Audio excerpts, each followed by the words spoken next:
Bismillahirrahmanirrahim. Assalamualaikum warahmatullahi wabarakatuh.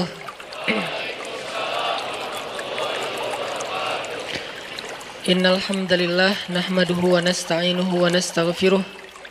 Asyhadu an la ilaha illallah wahdahu la syarikalah wa asyhadu anna Muhammadan abduhu wa rasuluh. Radina billahi rabba wa bi Muhammadin nabiyya wa bil islami dina. Allahumma salli wa sallim wa barik ala sayyidina Muhammadin wa ala alihi wa sahbihi ajma'in. Rabbi syrah li sadri wa yassir li amri wahlul 'uqdatan min lisani yafqahu qawli. Teman-teman sekalian yang dirahmati Allah Subhanahu wa taala, yang semoga selalu dijaga hatinya oleh Allah Subhanahu wa taala agar selalu thiqah billah, agar selalu percaya dan yakin kepada Allah Subhanahu wa taala. Karena kelemahan kita itu berawal saat kita mulai meragukan Allah. Dalam segala dinamika hidup, kita selalu butuh Allah. Kita butuh Allah ketika Allah kasih kita ujian. Bahkan tetap kita butuh Allah ketika Allah kasih kita nikmat. Kalau kita butuh Allah saat diuji, agar kesabaran kita terjaga. Karena orang yang tidak ditemani atau dibersamai oleh Allah Subhanahu wa taala ketika dia sedang diuji, maka dia akan mudah untuk berkeluh kesah, bahkan berputus asa. Kebersamaan Allah kepada dia saat dia diuji itu adalah Allah Subhanahu wa taala menghibur hatinya. Allah Subhanahu wa taala menenangkan hatinya. Allah Subhanahu wa taala menghidupkan hatinya dengan nikmat iman. Ala bidzikrillahi tatmainnul qulub. Innamal mu'minun idza dzukirallah wajilat qulubuhum. Bukankah dengan mengingat Allah hati menjadi tenang? Dan orang yang beriman apabila diingatkan dengan nama Allah, disebut nama Allah, maka hatinya akan bergetar. Ini bentuk Allah membersamai hambanya ketika dia dalam keadaan diuji. Allah menghiburnya dengan kalimat, alam yajidka yatiman fa'awa wa wajadaka dhallan fahada wa wajadaka ailan fa'aghna.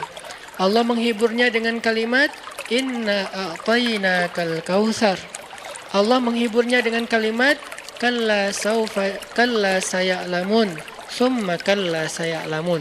Allah menghiburnya dengan kalimat la tahzan innallaha ma'ana. Ini adalah ketika Allah membersamai seorang hamba saat dia dalam keadaan diuji. Allah membersamai hamba juga ketika dia dalam keadaan diberi nikmat. Karena tanpa itu, maka seseorang akan jatuh justru kepada dosa-dosa karena dia mendapatkan banyak kenikmatan hidup. Kalau Allah Subhanahu wa taala tidak menjaga dia saat dia diberi nikmat, maka nikmat itu justru menjadi jalan bagi dia untuk terjerumus kepada banyak dosa. Justru nikmat itulah yang menjadi penghalang bagi dia untuk mengingat Allah. Karena dia sibuk menikmati hidupnya, akhirnya dia terhalang dari mengingat Allah tepat waktu. Sibuk menikmati hidupnya, terhalang dari Allah untuk bangun tengah malam. Karena dia tidurnya larut. Kenapa tidur larut? Karena terlalu banyak yang harus dia nikmati sebelum tidur. Dia bisa makan-makan, dia bisa jalan-jalan, dia bisa ngopi, dia bisa ketemu teman, dia bisa belanja. Bahkan dia nunggu midnight sale untuk bisa menghabiskan nikmat yang Allah kasih kepada dia. Sehingga akhirnya tidurnya terlalu larut, lalu dia tidak bisa bangun untuk menghadap Allah, curhat kepada Allah. Hal yang selama ini dia lakukan justru ketika dia diuji oleh Allah. Ketika diuji oleh Allah, mudah bagi dia bangkit tengah malam, curhat, sujud panjang, menangis dalam doa. Ketika Allah kasih nikmat, curhatnya hilang, malamnya lelap, sampai bahkan subuhnya juga kelewat. Ini kalau Allah nggak membersamai seorang hamba ketika dia diberi nikmat. Sehingga orang yang seperti ini, kalau dalam keadaan seperti ini terus-menerus dalam jangka waktu yang lama, nanti dia akan terjebak di dalam istidraj. Setelah sekian lama, tapi nggak boleh kita baru ngelihat orang dapat nikmat, wah istidraj itu, nggak boleh. Ini namanya ghillan, dengki sama orang lain. Nggak mau ngelihat orang dapat nikmat itu nggak rela gitu, langsung dijudge istidraj. Hati-hati. Ngelihat orang dapat nikmat, ain, hati-hati. Ngelihat orang dapat nikmat, ria, sombong, hati-hati gitu kan. Ini gampang menjudge. Istidraj itu setelah sekian lama. Karena Allah nggak langsung mengistidraj hambanya hanya ketika sekali dia terjatuh. Hanya ketika sekali dia tergelincir. Hanya ketika sekali dia tersandung. Langsung Allah istidraj.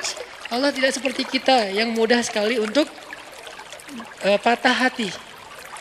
Allah itu dikhianati oleh hambanya berkali-kali nggak patah hati. Sabar nunggu kita taubat. Berbaik sangka bahkan kepada kita walaupun Allah Maha tahu tentang nasib kita. Berharap, berbaik sangka di sini artinya Allah berharap kita suatu saat sadar, suatu saat kembali, suatu saat pulang lagi kepada Allah, suatu saat minta ampun kepada Allah. Gak langsung begitu kita bikin dosa, sementara nikmat kita banyak, langsung Allah, wah kamu udah saya istidraj. Biarin aja kayak gitu. Unfollow. Allah mengunfollow hambanya, ya, tapi butuh waktu yang lama. Setelah postingannya sekian kali itu jelek terus. Bahkan kalau dia scroll dari bawah tuh postingannya jelek semua, maka di unfollow. Siapa orang yang di unfollow oleh Allah? Bara'atum minallah. Itu bahasa Al-Qur'annya. Allah berlepas tangan. Apa bahasa sosial media? Allah berlepas tangan. Udah gak mau lagi membersamai dia.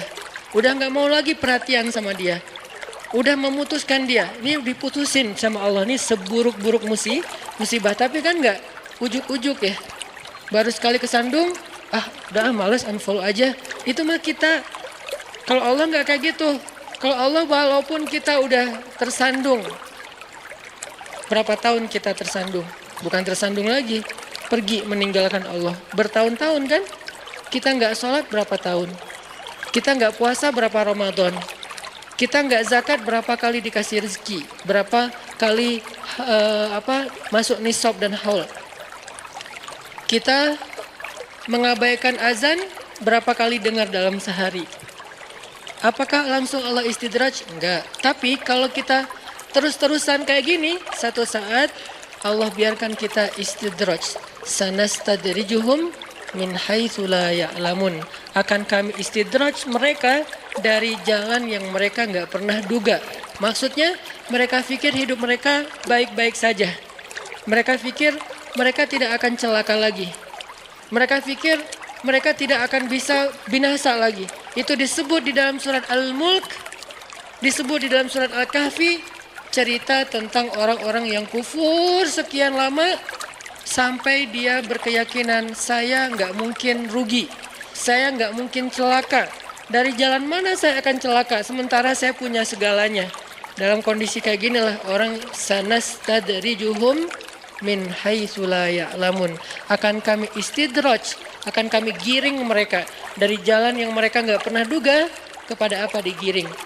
Bukan kepada kesesatan. Allah tidak menyesatkan hambanya. Kalimat Allah menyesatkan di sini artinya Allah membiarkan sesat.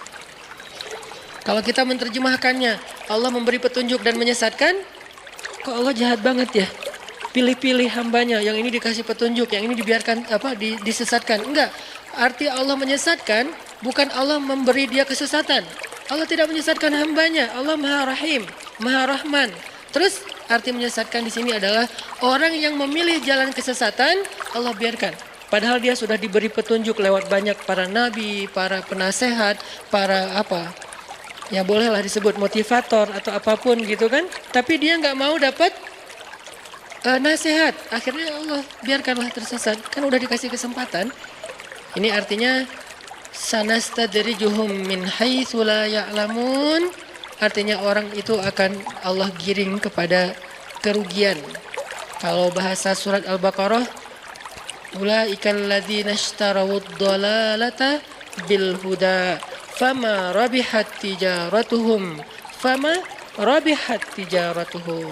tijarah mereka, dagangnya mereka, hitung-hitungannya mereka, transaksinya mereka itu fama rabihat, nggak ada rabahnya, tidak ada untungnya.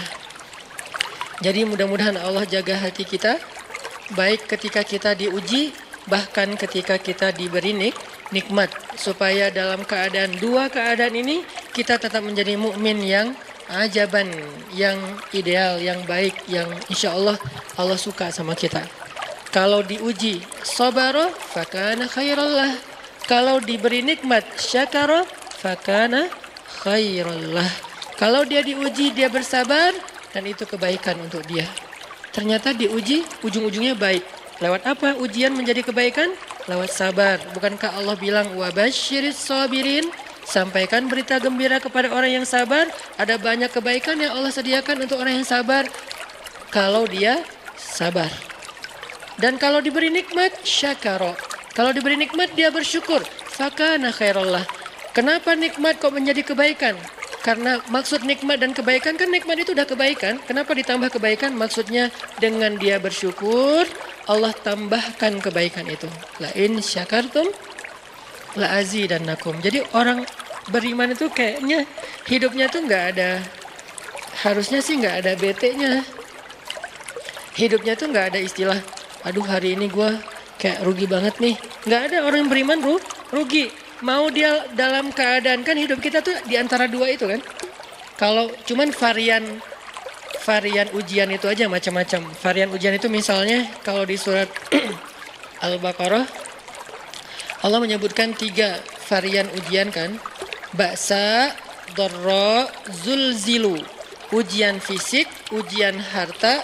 Harta ini termasuk karir, kerjaan, usaha, bisnis. Dan ujian zulzilu, ujian perasaan, termasuk diputusin, atau orang yang dekat sama kita jadian sama yang lain, atau mungkin di unfollow oleh ya gitu deh. Saya kalau udah ngebahas bab ini agak gimana gitu. Jadi 3 varian ini masuk kategori apa? Masuk kategori ujian. Tetap aja 2. Kalau nggak ujian nikmat, antara 2 itu nih. In asabathu sarra syakara wa in asabathu dharra sabara. Udah gitu aja. Dan nanti bahkan sampai ayatnya gini. Alladzina yunfiquna fis sarra'i wad dharra. Orang yang tetap beramal soleh lewat hartanya dalam keadaan dia berkelebihan atau dalam keadaan dia kekurangan. Itu mukmin, keren banget gitu. Dia tuh nggak pernah kehilangan kesempatan berbuat baik. Baik berbuat baik. Gimana nih? Baik beramal soleh ketika dia dalam keadaan dikasih nikmat, maupun beramal soleh ketika dia dikasih ujian, tetap aja beramal soleh. Contoh yang ayat tadi, yunfikuna fis sarra, berinfak dalam keadaan sarra, dalam keadaan bahagia, senang, lagi dapat untung gitu kan. Ataupun yunfikuna fid dharra, tetap berinfak walaupun dia dalam keadaan dharra, dalam keadaan susah, dalam keadaan dor itu kan bahaya. Ini kalau saya infak nih bahaya nih buat saya nih. Kalau saya kasih nih saya kayak nggak ada tabungan buat mahar nih. Kalau saya kasih ke dia, terus saya gimana? Gitu kan? Ini dor banget nih, bahaya banget nih. Tapi dia tetap berinfak. Siapa yang mencontohkan hal seperti itu? Selain pastinya Rasulullah udah nggak diragukan lagi. Yang jadi kayak simbol berinfak walaupun dia butuh. Orang-orang Ansor, yu'thiruna ala anfusihim walau kana bihim khasasah. Mereka mendahulukan orang muhajirin atas dirinya sendiri, walaupun sebetulnya dia juga butuh kepada kebaikan itu. Tapi dikasih buat muhajirin. Ini namanya yunfikuna fid dharra, bukan fis sarra. Berinfak dalam keadaan susah.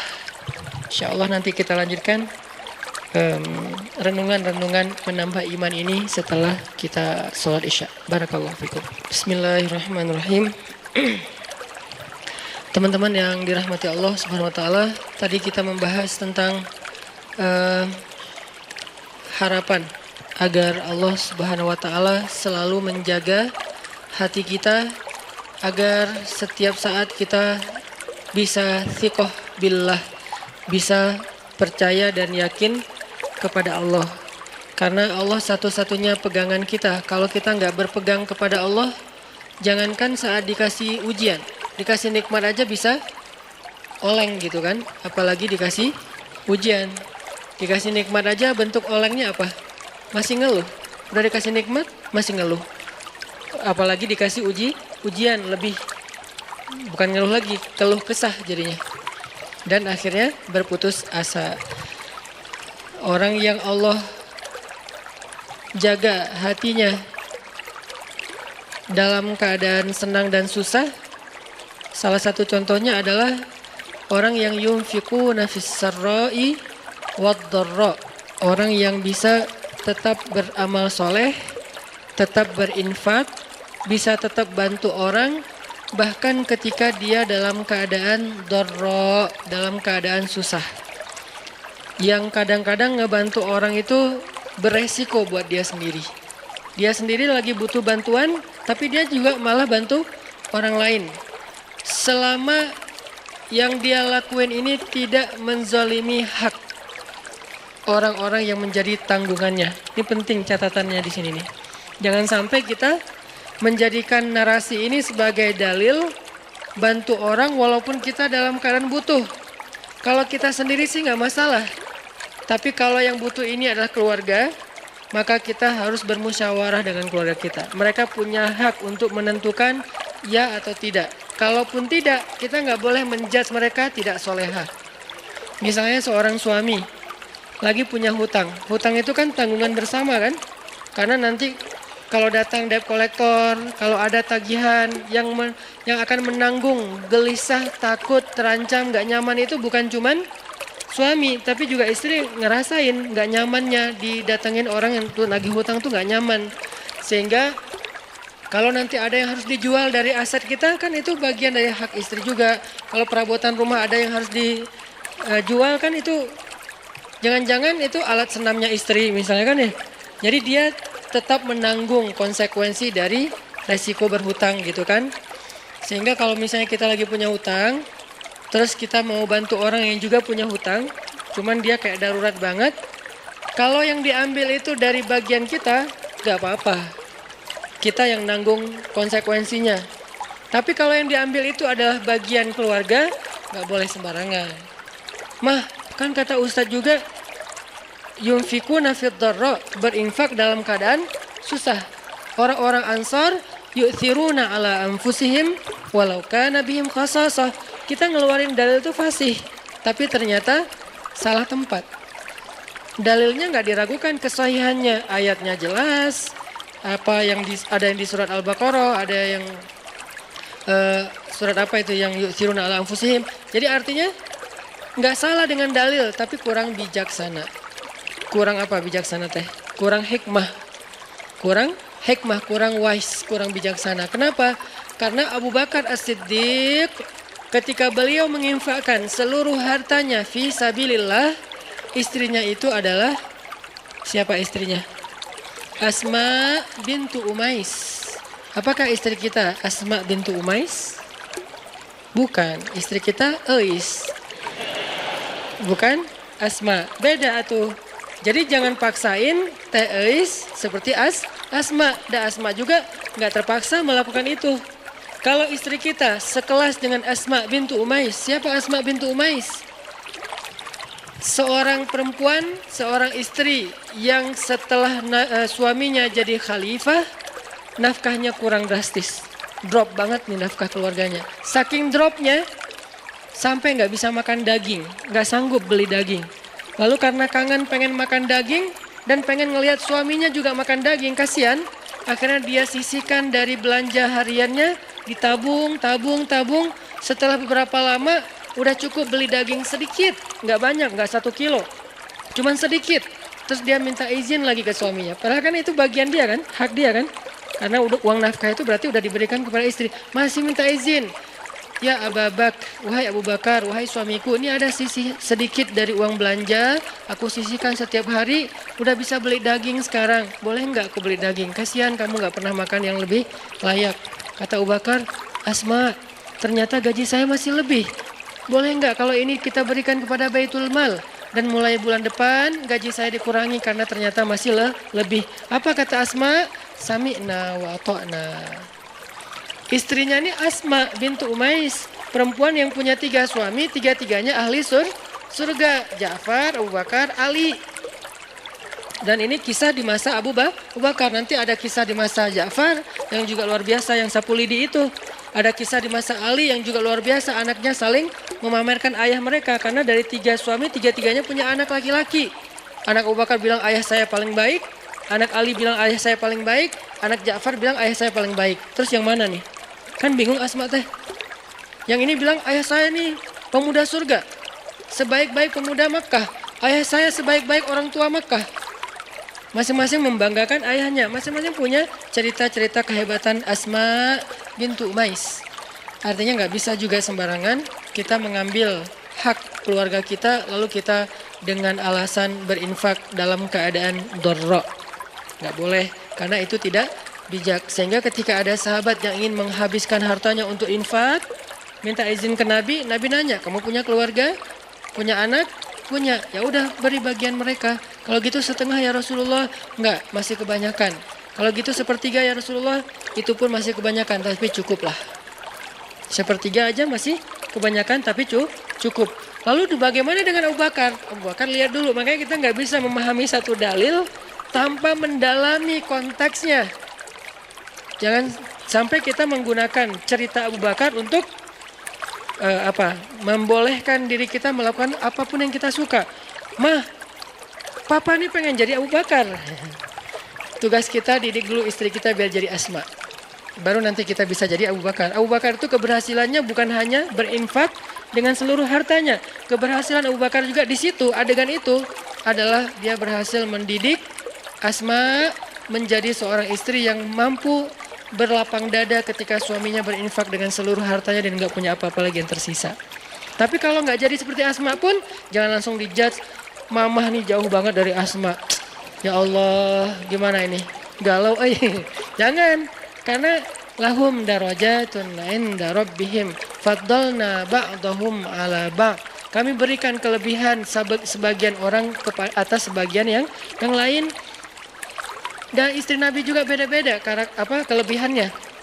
Para anbiya beda-beda kelebihannya. Ada para nabi yang kelebihannya lebih kepada suara. Nabi siapa? Daud. Sampai Allah Subhanahu wa taala menundukkan semesta untuk ikut berzikir bersama Daud. Yang saya menyebutnya dengan istilah konser kolosal. Tapi konsernya bukan nyanyi lagu syair, lebih kepada zikir, perform. Nabi Daud perform, tapi crowdnya itu bukan manusia. Crowdnya itu semesta. Sampai angin, awan, air, semuanya crowd untuk ikut bareng dengan Nabi Daud alaihissalam. Karena memang kelebihan Nabi Daud itu suara. Dan beliau punya 70 macam suara. Dan setiap kali beliau bersuara, yang kedua lebih baik dari yang pertama. Yang ketiga lebih baik dari yang kedua. Terus semakin baik, semakin baik, semakin baik. Sehingga orang yang diberikan oleh Allah nikmat suara yang bagus, doa Nabi apa? Laqad utita mizmaran min mazamiri ali Dawud. Bersyukurlah engkau diberikan oleh Allah seruling dari keluarga Daud. Hanya satu dari 70 seruling ya. Cuman diberikan satu seruling aja udah kita mendengar suaranya Mahir bukan Mahir Zain. Saya lupa nama korinya. Oke lah, Mahir Zain.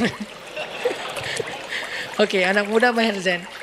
Kalau ininya ada kori bagus juga suaranya. Nanti ada juga yang di Mahir Muakili ya.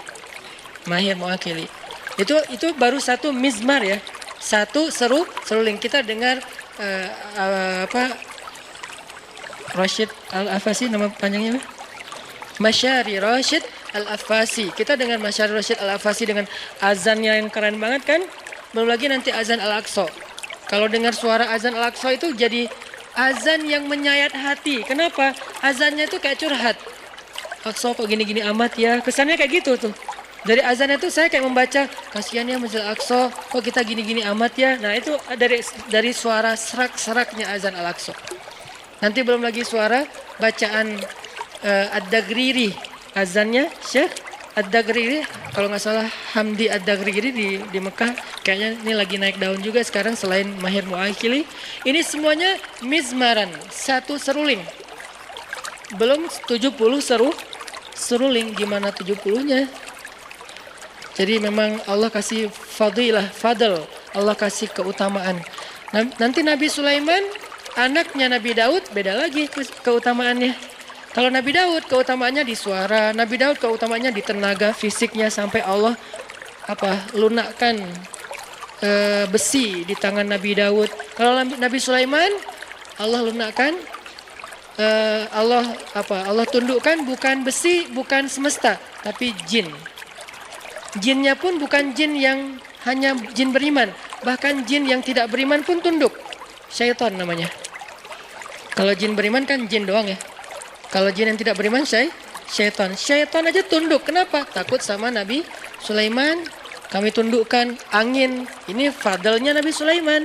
Nanti Nabi siapa lagi misalnya? Nabi Musa. Allah kasih fadl tersendiri berbeda dengan saudaranya Harun. Harun fadlnya lisan. Musa fadlnya kegagahannya, kekuatan azamnya, kekuatan fisiknya. Sehingga ketika mereka berdua kolaborasi, ini jadi sebuah revolusi yang luar biasa. Ngalahin Fir'aun, ngalahin Haman, ngalahin Qarun, bahkan ngalahin Samiri. Kan banyak nama-nama tokoh antagonis pada era itu kan. Fir'aun, Haman, Qarun, Samiri ini kan antagonis semua nih. Jadi penjahatnya. Terus superhero-nya, superhero. Jagoan-jagoannya Musa, Harun, Masyitah, apalagi nanti Asia, kan banyak kan jagoan-jagoan yang keren-kerennya nih. Jadi intinya adalah fadl. Setiap orang diberikan fadl. Jadi kalau kita ngelihat ada istri, ada suami yang mungkin kalau dibandingkan dengan orang lain dia kurang di sini, jangan langsung dijudge kok dia gini-gini amat ya. Ada fadl yang dia miliki yang orang lain nggak punya. Toh sahabat juga gitu. Abu Bakar dengan Umar, coba lihat bedanya. Abu Bakar dengan kelembutannya bermanfaat untuk umat. Umar dengan ketegasannya, bukan tegas, bahkan kekerasannya juga bermanfaat untuk umat. Nanti ada Utsman dengan malu-malunya tetap bermanfaat juga buat umat. Sifat malu aja jadi kebaikan. Ali dengan sama sih pemalu, cuman beda adegan, beda cerita. Tapi sisi lainnya Ali dengan kesatrianya bermanfaat untuk umat. Intinya teman-teman, gak boleh kita memaksa semua orang itu dengan satu model. Bahkan Allah sendiri mengatakan faddalna ba'dahum ala ba'. Kami berikan keutamaan sebagian atas sebagian yang lain. Bahkan Nabi Sulaiman alaihissalam ketika mau memindahkan singgasananya Ratu Balqis di Yaman, Nabi Sulaiman memberikan tender kepada para pengikutnya. Siapa yang mau memindahkan singgasana Balqis? Terus ada jin, Ifrit bilang, saya bisa pindahkan istana itu sebelum rapat ini bubar. Sebelum rapat ini bubar. Apa bahasa di Al-Quran? Dalam sebelum Anda bangkit, sebelum Sulaiman bangkit dari tempat duduk. Kata ulama tafsir artinya bukan seukuran berapa detik saya bangkit, bukan gitu. Menurut sebagian besar jumhur ulama tafsir, arti bangkit dari tempat duduk itu sebelum rapat beres, kurang lebih 1 jam. Karena waktu itu lagi ada kongres ya, kongres di zaman Nabi Sulaiman, kumpulin semua yang pemimpin-pemimpin kabilah, yang ahli-ahli di segala bidang, prajurit, panglima militer, kongres besar. Salah satu agendanya adalah membahas tentang masalah kerajaan Saba dengan Ratu Balqisnya. Lalu Nabi Sulaiman nanya, siapa yang bisa membawa singgasana Balqis ke sini? Kata jin Ifrit, saya bisa bawa sebelum Anda bangkit, artinya sebelum rapat usai, 1 jam kecepatan pesawat. Begitu beres rapat, udah ada singgasana di depan. Nabi Sulaiman bilang ini kelamaan, ada yang bisa lebih cepat? Lalu berdirilah seorang hamba yang solih. Disebutkan nggak namanya di ayat itu? Nggak disebutkan. Kenapa? Bukan itu intinya. Yang Allah mau sampaikan kepada kita, banyak orang yang Allah berikan kelebihan tapi nggak terkenal. Banyak orang yang Allah berikan kelebihan tapi dia mungkin nggak dalam segala hal, dalam satu hal aja.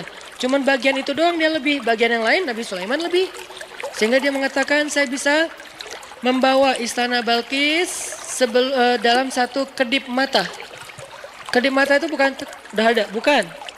Menurut tafsir, makanya kita tetap harus baca tafsir. Menurut tafsir ulama, satu kedip mata itu durasi jarak antara orang yang datang di ujung jalan, kan belum ketahuan tuh siapa yang datang. Mantan kita atau mantan teman kita. Terus siapa sih? Kayak asa kenal gitu kan ya. Nah, kira-kira dari ujung, atau nggak usah ujung jalan deh, dari pintu masjid, di bawah tangga masjid, itu kan belum jelas kan siapa kan? Sampai dia ada dengan jarak yang kita bisa kenal wajahnya. Kira-kira jalannya berapa menit? Kurang lebih 10 menit, itulah waktu yang diminta oleh hamba yang solih.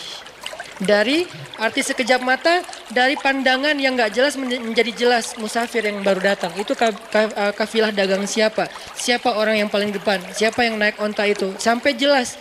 Berarti dari awalnya kelihatan setitik orang sampai menjadi jelas kurang lebih 10 menit, setengah jam. Itulah waktu yang dia butuhkan. Lebih cepat daripada yang pertama. Maka Nabi Sulaiman pun memberikan kesempatan orang itu, dia berdoa saja kepada Allah. Bukan dia sakti mandraguna terus dia terbang bawain singgasana Balkis. Apaan nih? Kenapa nih? Enggak gitu sih. Itu mah dongeng ya. Dia hanya minta ya Allah. Kenapa? Ini orang, nih pelajaran lain ya. Dia itu dikasih kesempatan oleh Allah Subhanahu wa taala, satu kesempatan berdoa. Dia itu dikasih satu kesempatan berdoa dan pasti Allah kabulkan. Dan kesempatan itu nggak pernah dia pakai kecuali saat itu. Ini sebagian ulama tafsir bilang kayak gini. Dia tuh dikasih kesempatan sal tu'toh. Kamu minta satu hal, nanti akan aku kasih. Dia tunggu, dia nggak langsung, oh boleh ya Allah, ya udah ya Allah saya pengen nikah. Enggak, dia tahan diri, dia ikhtiar aja. Yang itu dia nggak pakai. Jadi kartu doa yang paling diijabah itu nggak dipakai buat kebutuhan pribadi dia, untuk nikah kah, untuk dagang kah, untuk lulus kuliah kah, untuk apalah segala macam. Enggak, dia tunggu sampai yang paling penting baru dia pakai. Kapan paling penting? Ketika seorang pemimpin membutuhkan support dari dia. Siapa yang bisa support saya dalam dakwah? Siapa yang bisa support saya untuk ekspansi kekuasaan yang adil, yaitu kekuasaan agama Allah? Baru dia pakai ya Nabi ya Allah saya. Kalau dia angkat tangannya, dia bilang ya Allah, tolonglah Sulaiman. Bawalah singgasana Balkis ke hadapannya sehingga engkau akan tunjukkan kekuasaanmu supaya Balkis beriman. Langsung Allah bawa. Jadi dia pakai satu-satunya kesempatan dia berdoa, bukan ngedoain orang yang udah mutusin dia tanpa alasan. Ya Allah, dia jawab banget sih. Ini walaupun sebetulnya doa kita kan banyaknya kesempatannya.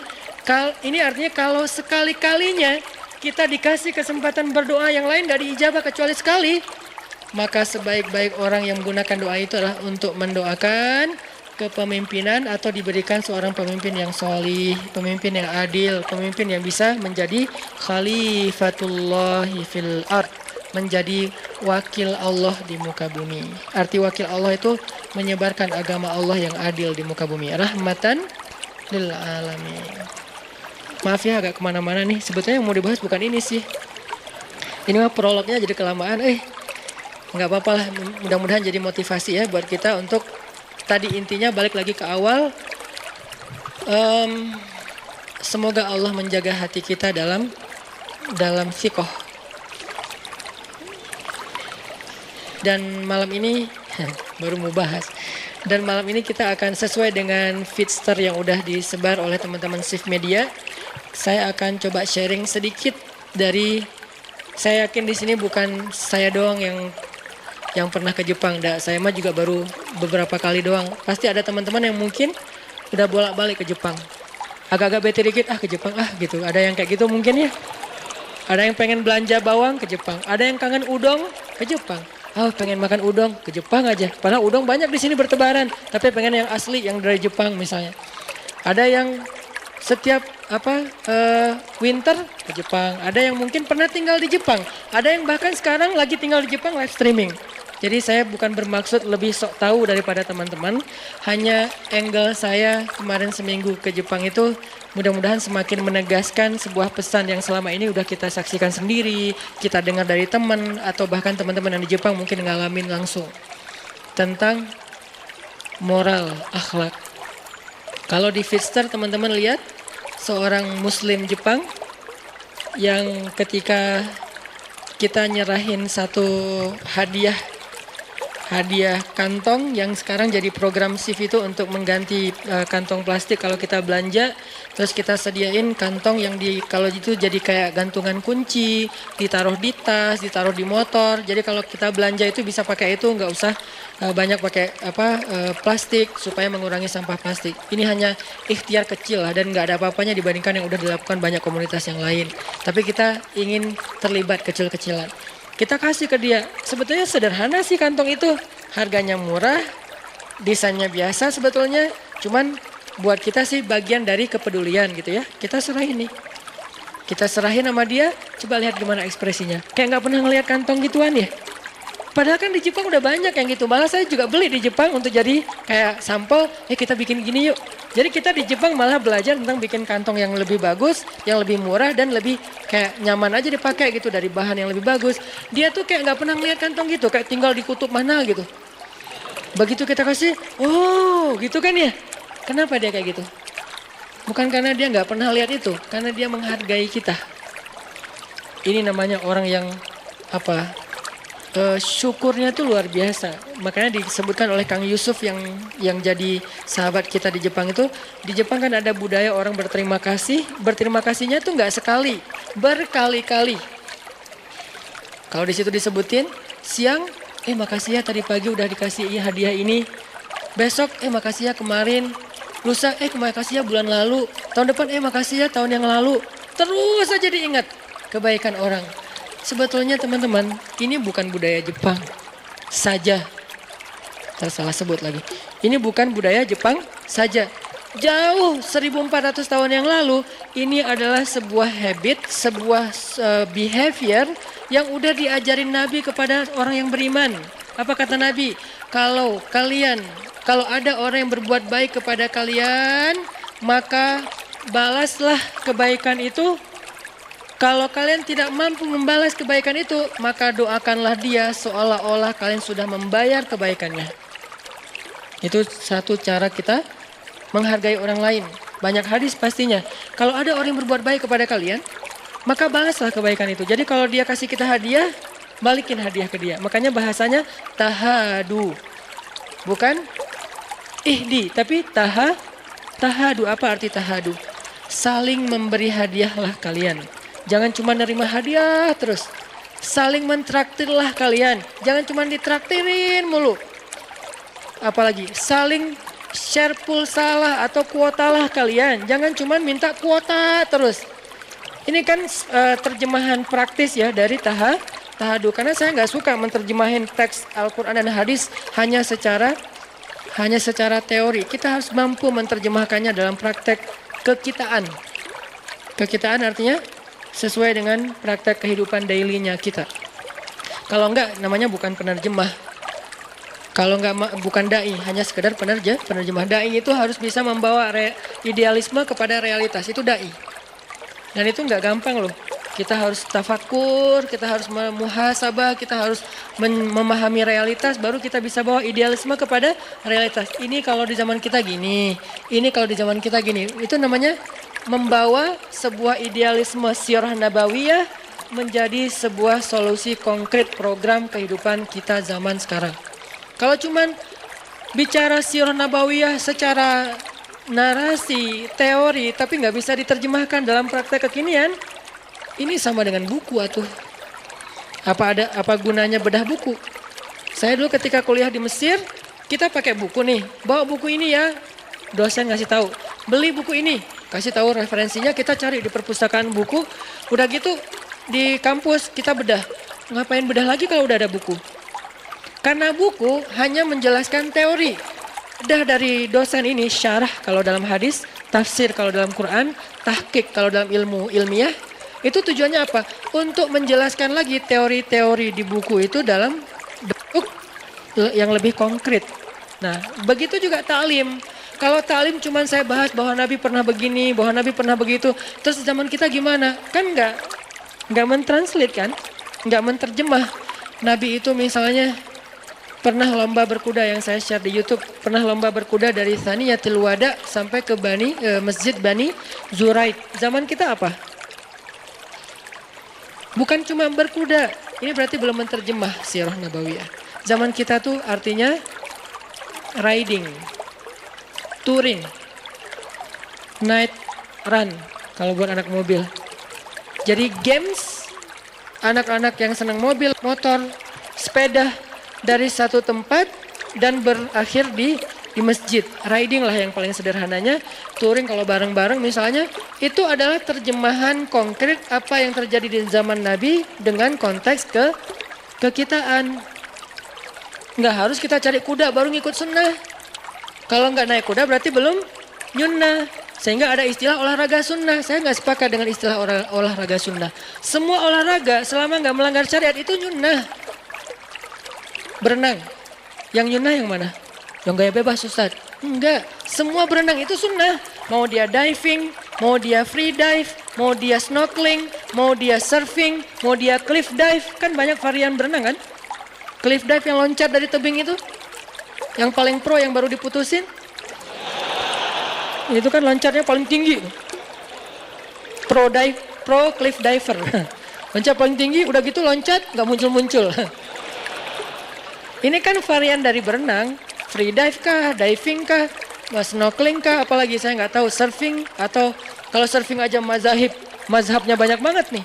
Ada surfing longboard, ada shortboard, ada apa, pakai papan skimboard, ada yang wake surf, ada yang ski apa tuh, water ski sport kayak gitulah, pokoknya water sport terserah deh apa namanya. Ada yang berenang pun gaya bebas, gaya punggung, gaya katak, gaya batu, gaya malu-malu gitu kan. Gimana kayak malu-malu, mau loncat kayak malu gitu. Kenapa? Takut malu-maluin. Artinya semua ini sibahah. Semua ini adalah berenang. Jadi yang namanya berenang nggak harus kita langsung mengatakan olahraga sunnah itu berenang. Boleh juga olahraga sunnah itu diving. Boleh nggak ngomong kayak gitu? Boleh. Cuman orang nggak berani aja ngomong kayak gitu. Kenapa Ustadz? Soalnya mungkin dia pikir kalau keluar dari kata berenang jadi nggak islami. Padahal berenang itu kan kategori umumnya. Nanti variannya, jenis-jenisnya banyak. Saya bisa aja bilang diving, olahraga sunnah.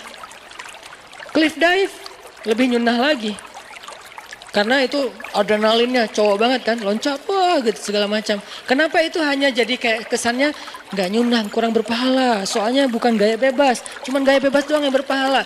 Padahal manfaatnya sama aja. Bahkan kalau teman-teman yang diving itu kan luar biasa ya. Kemarin saya mau diajak diving di Tanjung Pinang. Ternyata itu tekniknya, ilmunya dahsyat juga tuh diving. Apalagi free dive.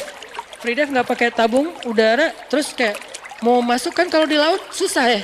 Kayak mau tenggelam nggak tenggelam. Ini kenapa sih kok saya di permukaan air terus gitu. Muncul lagi belakangnya gitu, nggak masuk-masuk. Kayak seonggok karang gitu kan ya. Kenapa? Karena susah banget mau masuk ke dalam. Ada tekniknya. Saya pas lagi di Bunaken tuh. Sok-sok free dive. Sebetulnya nggak free dive sih, free dive-an gitu. Wah, gua mau free dive. Oh iya Ustaz. Udah aja. Sampai ke bawah mau turun itu ada anak saya minta diambilin bintang laut kan di tebing gitu. Jadi agak di pinggir-pinggir tebing gitu. Ini kayak bahaya banget gitu kan. Yang di sebelah sana gelap, sebelah sini kayak warna-warni. Kata anak saya, "Baba mau yang bintang laut itu tuh." Oh ya tenang, gaya kan. Loncat deh saya tuh dari kapal loncat. Saya kira gampang gitu tenggelam kayak di kolam renang kan gampang tuh nyelam kan. Ini nyelam kok susah banget ya. Kok nggak kayak ada yang nahan. Lo nggak boleh ke bawah. Lo nggak boleh ke bawah. Kayak susah banget sampai kelepek lama. Datanglah yang lokal pride-nya. Warga lokalnya yang udah pro banget lah ya. Makanya buat kita tuh lokal itu terbaik lah. Udah free rider banget. Mereka nggak pakai pencitraan, nggak pakai GoPro 7, nggak pakai apa-apa, tapi bener ke bawah. Kita udah pakai segala alat, cuman di atas doang. Terus diedit, posting gitu. Kalau mereka tuh bener-bener tenggelam beneran. Ustadz bisa, aduh nyerah deh nyerah.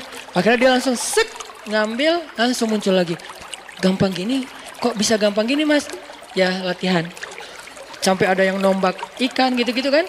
Itu kan semuanya olahraga air, berenang dan keren. Bahkan sebagiannya dipakai buat kemampuan militer. Militer kita juga ada yang diving, ada yang sampai berenangnya tangan dan kaki diikat kan sampai kayak gitu-gitu. Kalau di Palestina tuh orang Hamas, pasukan Hamas pakai berenang dengan jenis apa? Diving. Mereka pakai tabung udara diving dari Gaza tembus ke pangkalan militer Israel. Kan ada dulu serangan yang 10 prajurit Hamas angkatan laut yang katak itu kan, pasukan katak masuk ke dalam, keluar nyerang. Kalau ini kan perang, namanya perang ya, saling tembak-tembakan, masa saling senyum gitu kan. Gitu. Itu bukan perang, itu dakwah, namanya jihad. Jadi jangan agak kagok gitu kalau ngomongin orang berperang, kok perang sih Ustaz? Namanya perang ya, tembak, masa perang gini, ya gitu dong. Nah dia masuk, terus keluar di pangkalan militer Israel, diserang, terbunuh beberapa prajurit Israel dari Hamasnya. Kalau nggak salah cuma satu yang syahid, sisanya selamat dan mereka masuk lagi. Berarti kan sibahah di zaman sekarang adalah salah satunya diving. Makanya saya nggak sepakat dengan istilah olahraga sunnah itu hanya 3. Padahal kalaupun mau dibikin persis kayak Nabi, 4 harusnya. Yang jarang dibahas yang keempat apa? Gulat. Bukankah Nabi juga pegulat yang ngalahin Abu Rukanah? Kenapa nggak dimasukin? Karena kita baru membaca satu hadis, lalu merasa paling mengerti hadis tersebut. Padahal olahraga sunnah itu kayak misalnya berkuda. Berkuda itu bukan cuma naik kuda loh, ngurus kuda. Ngurus kuda itu apa sekarang? Ngebengkel. Jadi cowok banget tuh kalau dia misalnya mogok motornya dia bisa ngerjain sendiri. Masa mogok nelpon, gimana tolong angkat motor saya tinggalin tuh di atas jembatan misalnya di Pasteur. Ya kurang cowok sih. Jadi cowok yang keren itu justru kalau dia bisa ngebengkel sendiri, minimal kalau mobilnya ada apa dia bisa ngedongkrak sendiri gitu kan ya. Ini life skill cowok. Jadi pesan dari olahraga yang Nabi katakan tadi itu bukan cuman kudanya disiapin, dipakein pelana, terus dipegangin tali kekangnya, duduk di belakang, pencitraan yang misalnya kita pakai selfie gitu misalnya. Saya pernah gitu soalnya. Saya nggak ngomongin orang lain ya, jadi jangan diedit nanti dikasih judul macam-macam gitu, enggak. Saya lagi ngomongin diri saya sendiri. Pernah di Parompong kan ya belajar berkuda, karena baru pertama dipegangin sama pelatihnya si kudanya teh. Karena kalau nggak dipegangin ntar saya dibawa lari gimana? Oke, mas pegangin erat ya, ya Ustaz. Nah dia ajarin, yang pertama Ustaz kalau berkuda itu, ini kata dia ya, nanti teman-teman yang pro penunggang kuda mungkin bisa meralat. Kata dia kuda itu kita tuh sama dia tuh harus kayak ngeklik gitu. Kita tuh harus sehati, kita tuh harus kayak saling paham gitu, saling pengertian. Kamu capek ya dah. Kita tuh harus saling pengertian gitu, dielus-elus dulu rambutnya, terus kayak dipegang-pegang gitu, saling pegangan gitu kan ya. Tapi jangan dikedip gitu, kasihan nanti. Apaan sih lo? Gue cowok tahu. Oh ya maaf ya. Terus kayak gitu-gitu, udah akrab, udah sehati gitu, baru naik. Dia nggak akan ngerjain. Kalau nggak sehati dikerjain sama dia katanya. Entah ini benar, entah ditakut-takutin. Pokoknya katanya gitu. Kalau nggak sehati, nggak akrab gitu, kudanya sebel. Apaan sih lo? Turun aja, males lah. Kan gitu kan? Kuda juga males gitu. Ngapain sih lo naik-naik ke gua? Emang gua siapa lo? Kegeeran kitanya gitu. Makanya kayak ternyata ada ilmunya, nanti cara sampai ngurus kuda. Harusnya penunggang kuda itu kan secara teori dia yang ngurus kudanya sendiri kan. Sama kayak penerjun kan dia yang ngelipat parasutnya sendiri kan, bukan dilipat sama teman, karena itu bahaya sekali kalau dilipat sama orang lain, nggak tahu ada apa, dan dia harus make sure kalau ini udah aman, dan kalau dia nanti buka di udara terbuka. Kalau dilipat sama teman bahaya. Termasuk berkuda, dia ngurus kuda sendiri sampai sepatu kuda dan segala macam. Ini nih ilmu berkuda, jadi bukan cuman menunggang, tapi termasuk ngurus kuda. Kalau motor bukan cuman riding, termasuk ngurus motornya, servisnya, dia bersihin motornya, kalau ada yang rusak minimal ganti oli deh. Ini life skill. ini nih sunnah Nabi SAW. Jadi buat saya kurang sepakat dengan istilah olahraga sunnah. Semua olahraga itu sunnah. Jadi teman-teman yang senang dengan segala macam jenis olahraga, dengan syarat satu aja, tidak melanggar syariat. Apa melanggar syariat? Satu, membuka aurat. Kan jelas kan? Kalau membuka aurat bukan olahraganya berarti, tinggal kita tutup aja. Satu, membuka aurat. Dua, olahraganya misalnya sampai menzolimi orang lain. Tiga, misalnya ada judinya di dalamnya gitu kan, kompetisi ada judinya. Kalau nggak melanggar syariat ya nggak masalah. Main bola nyunah nggak? Nyunah. Dari mana main bola nyunah? Ada hadis. Makanya kalau baca sirah Nabi itu yang banyak adegannya tuh, biar kita open minded, terbuka. Oh ternyata ada juga yang adegan gini. Main bola itu di zaman Nabi yang dipakai apa? Jin. Bolanya itu bukan karet, jin. Pro siapa coba? Freestyler, jin. Ah nih gue lagi sebel banget sama jenis gitu-gitu. Wes, jinnya Yang di mana tuh? Jin yang masih kayak anak yang baru latihan, kayak jin masih amatiran. Dia tuh lagi kayak apa ya? Lagi kayak apa istilahnya kalau di kita? Lagi training ya. Jin lagi training, amatiran. Trainingnya apa? Training menggoda orang lagi sholat. Cuman salah milih sasaran. Targetnya legend. Rasulullah targetnya. Kan ini kayak nggak sebanding banget ya. Harusnya ada targetnya orang yang baru masuk Islam kah? Atau siapalah yang masih lemah imannya. Ini targetnya legend. Yang paling keren di antara umat manusia, Rasulullah. Itu ditargetin sama dia. Sementara dia masih training. Nggak ngerti cara ngegodain orang. Wah ini lagi ada tahajud nih. Cowok ini gua godain deh. Nabi digodain. Nabi lagi Allahu Akbar baca ayat. Wah dia udah jungkir balik, udah segala macam. Wah udah heboh gitu, norak gak jelas gitu kan. Nabi biasa-biasa aja. Loh kok lo biasa aja sih? Lo siapa sih? Gak kenal sama Rasul. Soalnya dia kayak gak ngecek dulu siapa targetnya. Gak buka dulu akun-akunnya apa nih. Siapa sih ini? Jadi dia kayak terlalu sembrono lah.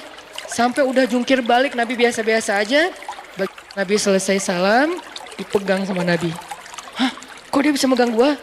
Dipegang sama Nabi, diuyel-uyel. Uyel-uyel itu apa? Iya, digitu-gituin, jadi bulat kayak bola, terus diikat, ditaruh di tiang masjid. Nih Masjid Nabawi ya. Nggak usah dibahas bab itu deh. Dikit aja. Kan Masjid Nabawi itu ada dua area kan? Ada area tertutup kayak gini. Itu dipakai ibadah, dipakai itikaf, pakai sholat. Ada area terbuka, namanya sahan. Atau kalau bahasa arsitek atau muzamil, courtyard. Memang dalam masjid juga. Nah di situ digantung tuh di tiang Masjid Nabawi bola api jin. Dia menyala seperti api tapi tidak membakar apa-apa. Digantung di tiang masjid. Nunggu sampai subuh. Begitu subuh anak-anak kecil Madinah kan pada subuh berjamaah tuh. Mereka kan sunrise lover semua kan. Pada senang dengan waktu subuh. Karena waktu subuh itu waktu paling baik untuk orang yang beriman kan kata Nabi.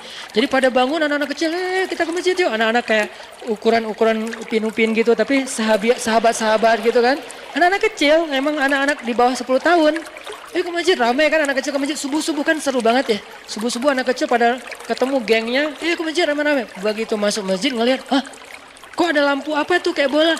Ya habis subuh kita main bola itu ya. Pada bisik-bisik gitu. Habis subuh pengen main bola itu. Begitu selesai subuh, Nabi ngambil bolanya dilepaskan. Pergi jinnya. Jangan balik lagi ya. Maaf salah target. Pergi aja dia. Kata Nabi apa? Kalau bukan karena doa saudaraku Sulaiman, akan aku biarkan jin ini jadi bola ditendang oleh anak-anak di kota Madinah. Berarti sepak bola udah ada pada masa itu, cuman contoh dalilnya bola api jin. Kalau sekarang mungkin menyambut satu Muharram gitu kan ya, atau menjelang Ramadan kan suka ada kayak kegiatan seru-seruan tuh, sepak bola api gitu kan. Yang buat saya sih itu namanya local pride. Salah satu kebanggaan lokal lah, selama tidak membahayakan dan tidak berlebihan sih, ya namanya juga seru-seruan, masa nggak boleh gitu kan?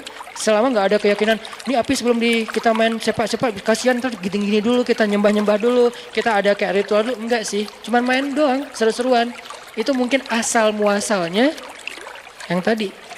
Cuman kalau ini api beneran, kalau itu jin. Kalau jin di zaman kita kan mungkin nggak akan ketendang ya. Kalaupun ketendang nggak ada yang berani juga kali kan ya. Jin? Innalillah, auzubillahi minasyaitonirrajim. Pada lari gitu. Ayat kursi keluar, Yasin, segala macam. Sahabat saking jago Nggak pakai ayat kursi, tendangan aja. Namanya juga jin, akhirnya jinnya dilepas sama Nabi. Kenapa dilepas? Bukan karena kasihan. Dia tuh harusnya dikasih pelajaran sama Nabi. Cuman kenapa dilepas? Nabi menghargai doa Sulaiman. Apa doa Sulaiman? Ya Allah, beri saya kekuasaan yang tidak engkau berikan kepada orang setelah saya. Apa kekuasaannya? Bisa menguasai jin. Sebetulnya Nabi bisa aja, cuman menghargai Nabi Sulaiman. Jadi di antara para Nabi kayak saling respect gitu. Ah, ini mah bagian Sulaiman deh. Jangan saya nggak akan ngambil bagian itu. Kalau mau bisa lebih daripada Sulaiman. Sama kayak Nabi Musa membelah laut yang saya sering cerita, Nabi Muhammad membelah bulan. Lebih dahsyat siapa coba? Walaupun sama-sama dahsyat. Nabi Musa belah laut dengan seizin Allah. Nabi Muhammad belah bulan dengan seizin Allah. Bukan yang di bumi, yang di luar bumi, yang jadi planetnya bumi atau di luar angkasa. Lebih keren lagi nih. Cuman ya Nabi Muhammad kan tipenya nggak pamer kayak kita ya. Baru apa aja udah, wes, langsung edit lagi, terus kasih back sound, apa di slow motion. Kebayang belah bulan slow motion demi untuk bisa diakui gitu kan? Itu mah kita. Tapi saya nggak berani menjudge karena emang saya juga gitu soalnya. Main snowboard, yang jatuh-jatuhnya di skip. Yang jatuh jangan ditampilin ya. Oh ya Ustaz. Yang jatuhnya nggak ada yang kelihatan kecuali yang hadir pada masa itu off air. Kalau yang lihat di sosial media, wah Ustaz jago banget nih bisa apa backside terus frontside gitu kan. Itu kan yang bisanya, yang nggak bisanya terguling-guling kepala, terbentur segala macam. Nggak, itu hanya untuk saya dan teman-teman yang ikut. Jadi kalau pengen lihat saya jatuh, yuk ikut bareng. Cie. Promo, hard selling. Balik lagi tadi ngomong apa kok jadi kesini? Olahraga. Intinya sih dia tuh menghargai banget pemberian kita sampai arigato kata dia, makasih banyak, wah apa segala macam. Ekspresinya tuh kayak orang nggak pernah ngeliat apa-apa. Ini namanya menghargai. Makanya Rasulullah SAW mengajarkan kita kalau ada orang berbuat baik kepada kita, cobalah balas kebaikan dia. Tahadu, baru tahabu. Saling berhadiahlah kalian, jangan dihadiahin terus. Kita harus mikirin gimana ngebalas hadiah orang. Kalau nggak sanggup, bisa jadi ada orang yang ngasih kita hadiah, emang dia orang yang mampu. Kalau kita balas takutnya buat dia nggak terlalu berharga gitu kan. Kayak misalnya kita dikasih barang branded. Dan dia mampu beli barang itu dengan harga yang sekian. Kita mau balas dengan yang sama, misalnya dia kasih kita misalnya baju branded, harganya misalnya 400.000. Kita mau bayar ngasih dia 400.000 asal lebar ya. Kenapa? Orang kos-kosan juga belum bayar. Ini gimana nih? Kalau nggak sanggup ngasih yang sama, maka kata Nabi doakan. Doakan dia sampai seolah-olah doa kita yang banyak itu sudah membayar kebaikan dia. Nah ini kan sama dengan yang tadi kan. Dia ucapin terima kasih sehari, besok juga, lusa juga, minggu depan, bulan depan, tahun depan. Terus sampai dia bisa merasa tenang, saya udah berterima kasih dengan ucapan yang layak buat dia. Nggak bisa sekali. Bukan, oh ya thanks. Nggak gitu. Makasih ya, hatur nuhun, unya banyak. Hatur nuhun gitu kan. Kenapa banyak? Ini sunnah juga nih. Dalam cara menulis, mungkin saking sopannya dia, hatur nuhun, titik. Panjang, titiknya banyak lagi. Udah gitu senyum, udah gitu ketawa, guling-guling. Jadi agak alay banget gitu. Tapi ya itu kan ekspresi dia untuk saking bahagianya. Walaupun kadang-kadang dikasih sesuatu yang biasa aja. Ini nih, Nabi juga kayak gitu teman-teman. Dikasih apa aja sama orang, beliau tuh orangnya kayak selalu, ini berharga banget buat saya gitu orangnya. Di mana kita dibandingkan Rasulullah SAW? Apakah sunnah ini hanya tersisa di sana? Di negeri-negeri orang yang belum beriman? Kenapa mereka bisa mempraktekkan sunnah Nabi lebih baik daripada orang yang beriman? Bahkan orang yang sudah belajar sunnah, sudah belajar hadis Nabi. Kenapa kita mengambil teks dari kata-kata Nabi, tapi tidak meniru perilaku Nabi SAW? Bukankah sunnah Nabi itu ada sirah, ada surah, ada sarirah, ada sirah perbuatan Nabi, ada surah penampilan Nabi, tapi juga ada sarirah perasaan Nabi. Nabi rasa malu, Nabi rasa sungkan, Nabi rasa nggak enakan, Nabi rasa kasihan, Nabi rasa takut. Semua itu sunnah. Jadi kalau kita nggak ada rasa malu seperti rasa malunya Nabi, kita nggak ikut sunnah sarirah. Kalau kita orangnya nggak jaga perasaan orang lain, padahal Nabi sangat menjaga perasaan orang lain, berarti kita nggak ikut sunnah sarirah. Jadi sunnah Nabi itu bukan hanya surah, bukan hanya penampilan, banyak banget sunnah Nabi. Tapi kalau kita belum mampu mengikuti semua pun, maka kita belajar untuk menyempurnakan semampu kita. Saddidu wa qaribu, kata Nabi. Saddidu wa qaribu. Apa artinya? Berusahalah untuk semirip mungkin. Kalau nggak bisa semirip mungkin, minimal agak-agak menyerupai. Saddidu wa qaribu. Fa illam takun mislahum fatashabbahu bihim. Kalau kamu tidak bisa persis seperti sahabat Nabi, minimal berusaha untuk menyerupai. Dan itu pasti ada lebih kurangnya. Ada orang yang kelebihannya itu dari sisi surah. Surahnya itu surah Nabi banget. Kenapa? Karena emang secara fisik mungkin dia mendukung. Misalnya dia ada orang yang surah jenggotnya panjang. Bagus kan? Sepanjang ini. Ada yang pengen banget jenggotan udah pakai wak doyok, apa segala macam. Nggak keluar-keluar juga, Ustadz gimana tuh? Berarti dia secara surah mungkin nggak bisa persis seperti Nabi. Tapi secara sirahnya apa? Dia orangnya banyak bantu orang lain, dia orangnya gampang tersenyum sama orang lain. Atau secara sarirah, dia tuh orangnya gak enakan, sangat menjaga perasaan orang. Nah, Nabi tuh gitu banget. Kalau ada yang ngasih hadiah ke Nabi itu, beliau tuh akan menghargai dan mengucapkan yang baik-baik kepada orang itu. Contoh, ada yang ngajak Nabi makan di rumahnya. Nabi terima undangannya, padahal itu yang undang orang miskin. Ya Rasul, nanti makan di rumah kami ya. Oh ya. Datanglah Nabi ke rumahnya. Dikasih cuman roti. Nggak ada selai, nggak ada susu, nggak ada daging. Kan orang Arab itu kalau makan roti pakai daging kan. Kayak kebab lah, cuman nggak digulung. Nah, ini nggak ada daging, nggak ada selai, nggak ada susu, nggak ada apa-apa. Roti tok. Ditaruh di depan Nabi. Nabi nungguin. Biasanya ntar habis ini datang selai gitu. Selainya bisa korma, selainya bisa keju dari susu, selainya juga bisa yang lain-lain gitu. Ditungguin, nggak datang-datang. Orangnya juga duduk depan Nabi. Ya Rasulullah, silakan dimakan. Oh, ada selainya, kata Nabi. Nabi nanya, karena nggak terbiasa makan gitu doang. Nabi tanya, ada selainya? Aduh, maaf ya Rasulullah, nggak ada apa-apa, cuman ada cuka, boleh? Dihadirkanlah cuka di sebelah Nabi. Nabi mengambil roti, disobek, dicelupin dengan cuka, dioles dengan cuka, makan. Nabi dengan wajah berseri-seri mengatakan, senikmat-nikmat lauk itu adalah cuka. Gimana Rasulullah coba? Luar biasa akhlaknya. Senikmat-nikmat lauk adalah cuka. Kalau yang sekarang kita dihadapkan kayak gitu, paling yang ngerti tentang hadis ini cuma orang Palembang. Karena orang Palembang memang memakai cuka untuk sebagai makanan favorit kan, yaitu empek-empek, dan emang enak. Jadi kalau udah sampai ke Palembang saya ngerti hadisnya. Benar juga sih kata Nabi, senikmat lauk itu adalah cuka yang empek-empek. Cuman kalau di luar Palembang kita nggak ngerti kan senikmat-nikmat lauk itu cuka. Jadi jangan diterjemahin, ya itu mah wajar Ustaz, empek-empek emang enak. Ya oke, tapi kan ini bukan di Palembang, lagi di Arab. Orang Arab nggak tahu empek-empek. Jadi makan si roti teh pakai cuka itu nggak biasa di mereka, sehingga ketika Nabi mengatakan senikmat-nikmat lauk itu cuka dengan wajah berseri-seri dan makannya seolah-olah enak banget makanannya itu teh. Kalau kita kan, oh ya, terus kayak colek dikit, aduh saya tadi pagi sarapannya udah 2 kali, kenyang, maaf ya. Itu paling sopan tuh, itu udah paling sopan kan kita. Kalau Nabi lebih dari itu sopan santunnya. Senikmat-nikmat lauk cuka, tambah makan sampai orang. Gimana caranya membahagiakan yang memberi makanan?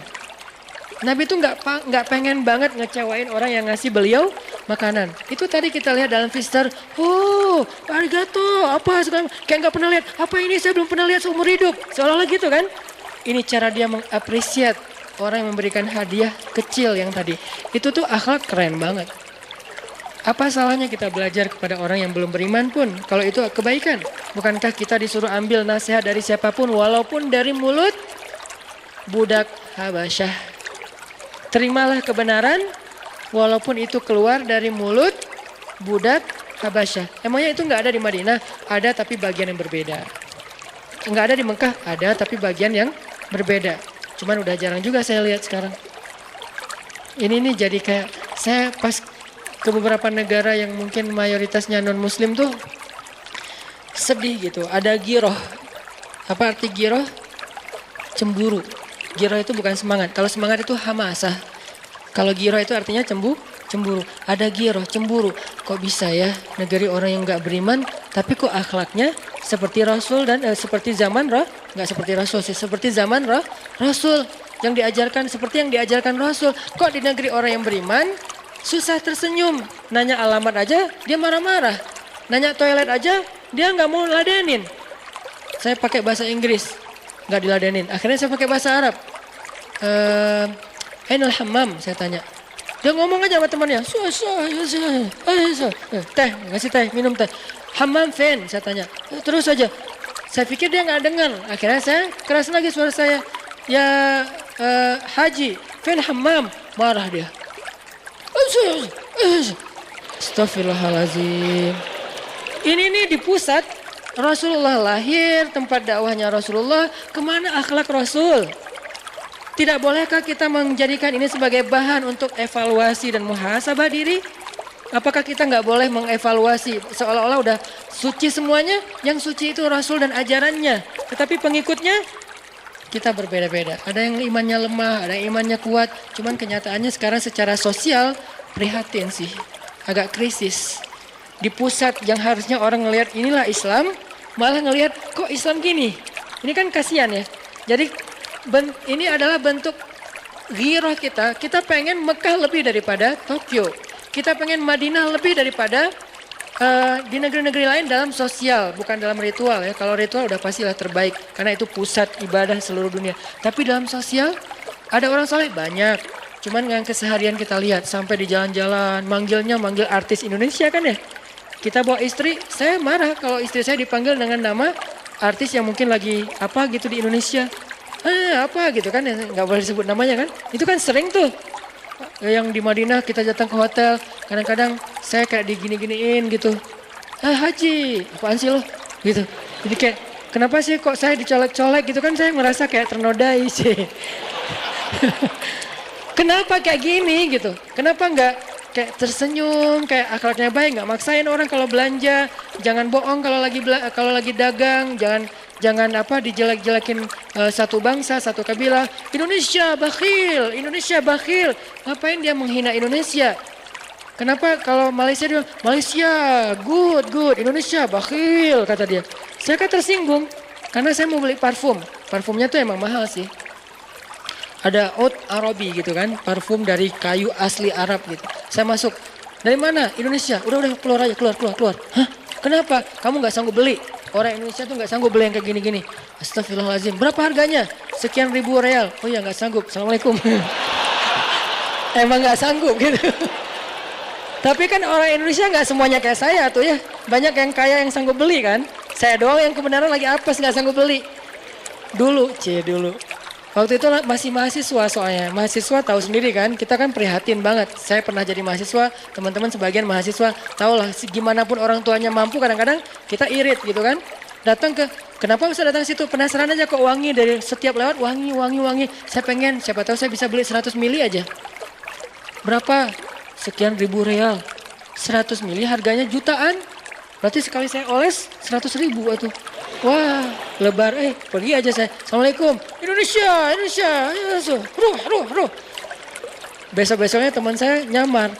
Dari mana? Malaysia. Sahib. Mau pilih yang mana? Jadi kayak, wah ini mah diskriminasi ini saya bilang. Akhlak. Kalau pas ini bukan membanding-bandingkan, tapi kayak saya pengen ini bisa nggak sih? Kalau nggak ada di Mekah Madinah sekarang mungkin ya udah di Bandung deh, di Indonesia deh. Orang Jepang nanya, dari mana? Indonesia. Wah, Indonesia. Dia kayak senang. Padahal kan kita banyak impor barang dari mereka kan. Jadi mereka kayak ngerasa, oh kalian kan ngambilnya dari saya. Nggak ngerasa gitu, kayak ngerasa besar kepala. Ini akhlak teman-teman. Di mana dalil yang kita baca, kok nggak terwujud dalam akhlak kita? Gimana cara mereka menghargai orang lain? Gimana cara, walaupun tetap ada masalah pasti. Nggak ada manusia yang sempurna. Pasti ada, saya kan nggak mau membahas sisi negatifnya. Karena saya nggak mau menjudge. Ada sih sisi negatifnya, masalah mental mereka yang rapuh, masalah sampai itu ada yang aneh-aneh di sana tuh. Katanya nggak mau dibahas Ustaz. Ya udah deh, nggak usah dibahas. Ini dikit aja nih, penasaran. Ini kan kayak pecin gitu ya. Kayak cemilan yang ada pecinnya kan enak gitu kan udah makan. Sampai teman saya bilang gini, Ustaz tahu nggak di sini tuh banyak jasa-jasa unik loh. Apa? Ada jasa teman curhat. Saking nggak punya teman curhat, ada jasa kalau jadi teman curhat dibayar. Jadi kalau yang kurang kerjaan, kita bisa ke Jepang jadi teman curhat. Siapa yang butuh curhat, saya siap menjadi teman curhat. Sejam dibayar sekian yen. Itu jadi dengerin aja, oh gitu ya, kasihan banget, sabar ya. Nah, gitu doang. Jadi kerjanya tuh gitu doang, sabar ya, aduh kasihan, udah beres gitu, bayar pergi. Nanti ada yang online lagi, saya butuh curhat, datang, ada yang kayak gitu. Ada yang teman jasa untuk jadi sandaran kepala untuk dia bersandar ketika dia sedih. Jadi kayak, wah, jasanya tuh cuman ini doang. Kita datang hanya untuk jadi sandaran karena dia nggak tahu nyandar ke siapa, nggak ada teman. Teman mereka tuh cuma partner kerja, keluar dari kantor udah nggak kenal gitu. Akhirnya kayak butuh kehangatan atau kenyamanan ya. Sampai ada jasa teman curhat dan lengan untuk dia tidur di atasnya. Nggak ngapa-ngapain, cuma taruh lengan doang. Tapi curhatnya di tempat tidur, cuman jangan kemana-mana ya. Cuman segitu doang curhat. Ya aku ditinggalin sama anak-anakku. Iya kasihan. Teman-temanku tuh pada cuek sama aku. Oh gitu. Terus curhat semalaman udah beres. Transfer jangan lupa ya. Oh iya. Ada yang kayak gitu-gitu sih. Cuman ya namanya juga makhluk kan ya. Gak ada yang sempurna kecuali ketika dia mengamalkan agama Allah. Masalahnya bukan itu. Mereka kayak gitu wajar karena mereka gak beriman. Orang beriman kok bisa kehilangan akhlak moral yang keren-keren yang sekarang ada sebagiannya di mereka. Ini PR-nya yang kita mau bahas. Gimana caranya? Bukankah Nabi mengajarkan itu?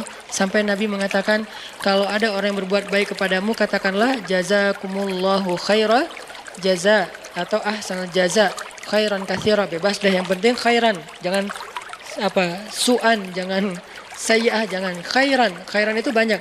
Ahsanal jaza khairan katsira atau jazakumullahu khairan, boleh juga.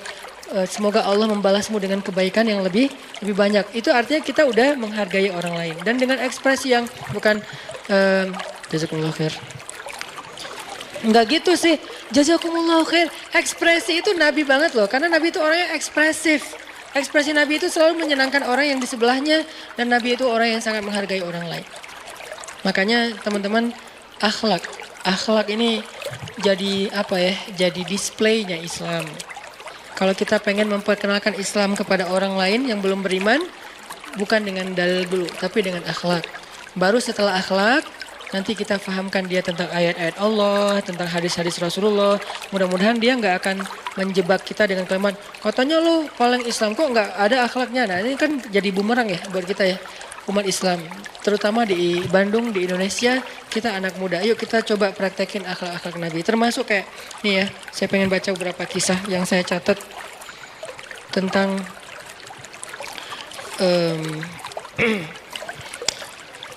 Nabi ketika sedang dalam keadaan perang Khandak.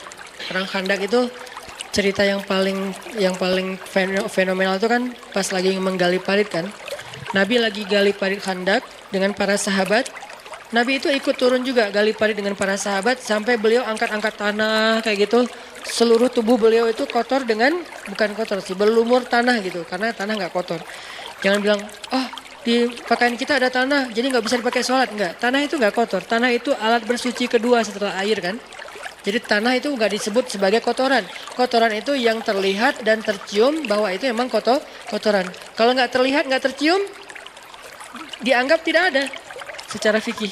Tidak terlihat, tidak tercium, berarti dianggap tidak ada. Kan tadi kita jalan kemana-mana, siapa tahu ada kotoran. Lihat aja, ada nggak? Nggak ada. Cium ada nggak? Nggak ada, berarti nggak ada. Kalau ternyata ada, la yukallifullahu nafsan illa wus'aha. Allah maafin, karena emang itu di luar taklif kita, kemampuan kita. Jadi Nabi lagi angkat-angkat tanah dan sahabat kasihan ngelihat Nabi. Nabi kasihannya gimana nih? Masa kita membiarkan Nabi ikut angkat-angkat tanah bareng kita? Lihat tuh Nabi sampai seluruh tubuh beliau kena tanah dan baju beliau jadi warna-warna tanah gitu. Semuanya melekat tanah di tubuh beliau. Akhirnya sahabat kayak kasihan sama Nabi dan mereka merasa sungkan. Nabi nggak suka digituin.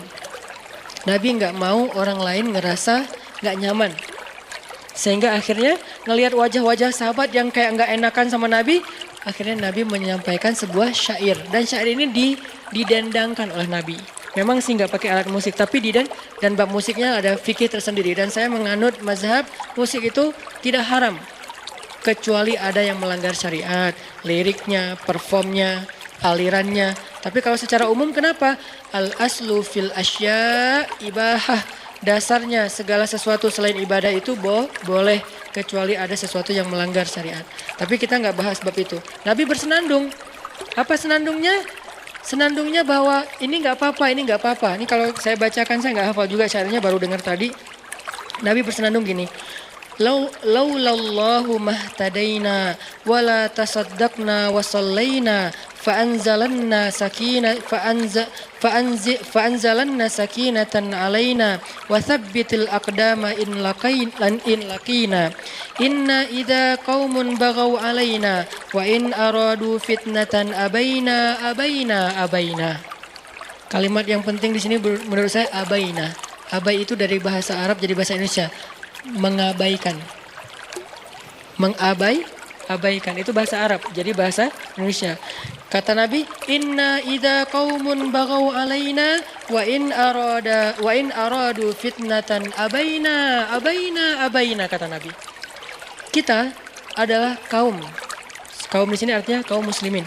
Kita adalah kaum yang kalau orang mencela kita, kalau orang memfitnah kita, kalau bahasa sekarang kalau orang membuli kita, abaina. Kita abaikan, tidak kita ladeni. Itulah sunnah Nabi. Bayangkan, luar biasa kan ajaran Rasulullah SAW. Ini termasuk dalam etika kita bersosial media.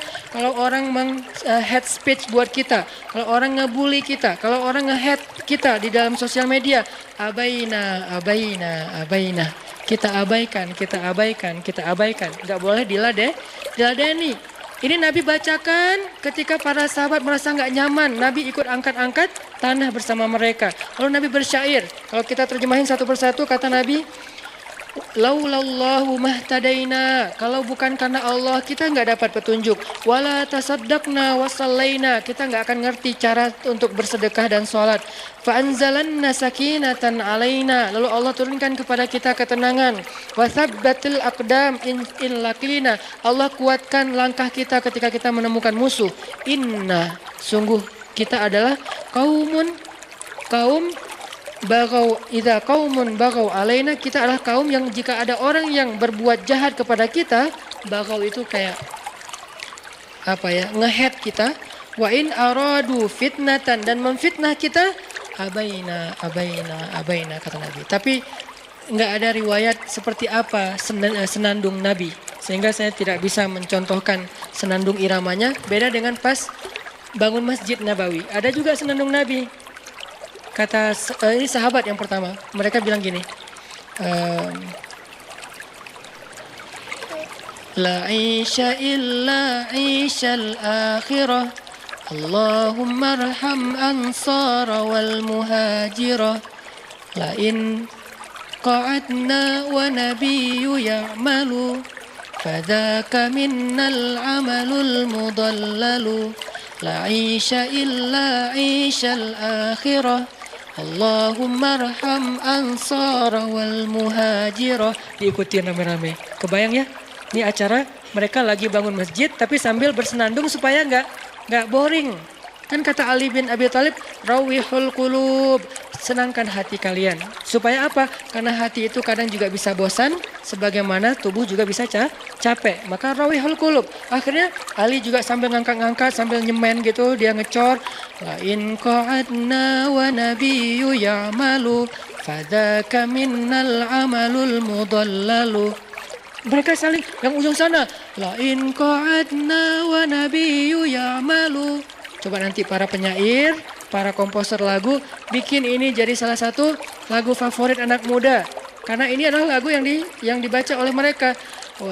La isya illa isyal akhirah. Kita nyebutnya nasyid. La isya illa isyal akhirah, Allahumma arham ansara wal muhajirah. Yang ujung sana ngelihat, wah seru ya, yang kelompok ini kan mereka beda-beda kelompok kan. Ada yang bagian ngecor, ada yang bagian apa, ada yang ngaduk-ngaduk semen, ada yang pasirnya dihalus-halusin gitu kan. Bagi-bagi tugas nih. Yang pojok sana, wah kita lebih bagus lagi. Akhirnya kan saut-sautan gitu. Siapa yang paling kelompoknya suaranya bagus. La in qa'adna wa nabiyyu ya'malu, sambil bawa-bawa batu. Fadzaka minnal amalul mudallalu. Artinya apa? Kalau kita duduk-duduk aja, Nabi itu bekerja loh. Apa kita nggak malu? Itu maksudnya. Lain qa'adna wa nabiyyu ya'malu. Kita masa duduk-duduk aja sementara Nabi bekerja. Fadzaka minnal amalu mudallalu. Kalau gitu malu-maluin dong kita di depan Nabi. La aisha illa aishal akhirah. Tidak ada kehidupan yang nyaman kecuali nanti di akhirat. Dunia emang kayak gini, jadi nggak usah ngeluh kalau kita angkat batu, nggak usah ngeluh kalau kita capek, nggak usah ngeluh kalau kita sakit badannya, nggak usah ngeluh. Kenapa? La insya illa insyal akhirah. Tidak ada hidup yang nyaman kecuali nanti di akhirat. Allahummarham ansara wal muhajirah. Ya Allah, rahmatilah orang ansar dan muhajirin. Mereka bersyair, lagi membangun masjid. Lihat gimana kehidupan mereka itu luar biasa. Ada bagian nangis, ada bagian khusyuk, ada bagian entertain. Ini artinya di dalam hadis ini Nabi SAW mengajarkan kepada kita banyak hal. Satu, beliau itu nggak mau merepotkan orang, nggak mau dikasihani. Kenapa? Dikasihani itu berarti merepotkan orang lain. Kedua, beliau mengajarkan kepada kita untuk abaina. Abaikan saja. Abai itu dari bahasa Arab aba. Lalu para sahabat membalas. Nabi udah selesai dengan syairnya. Para sahabat membalas dengan syair.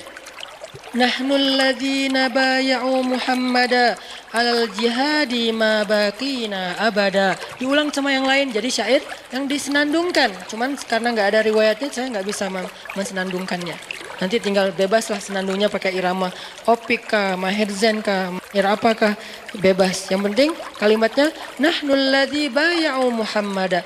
Kami adalah orang yang berbaiat kepada Nabi Muhammad al jihadi ma baqina abada. Kami tidak pernah absen dari berjuang bersama Rasulullah SAW.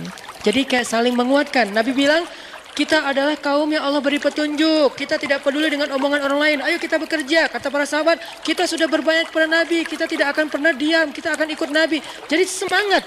Coba lihat adegan ini dari angle itu spirit yang luar biasa. Saling menguatkan. Sampai Nabi pernah melihat ada seorang sahabat lagi angkat batu, ketiban dengan batunya. Jadi jatuh ketimpa batu.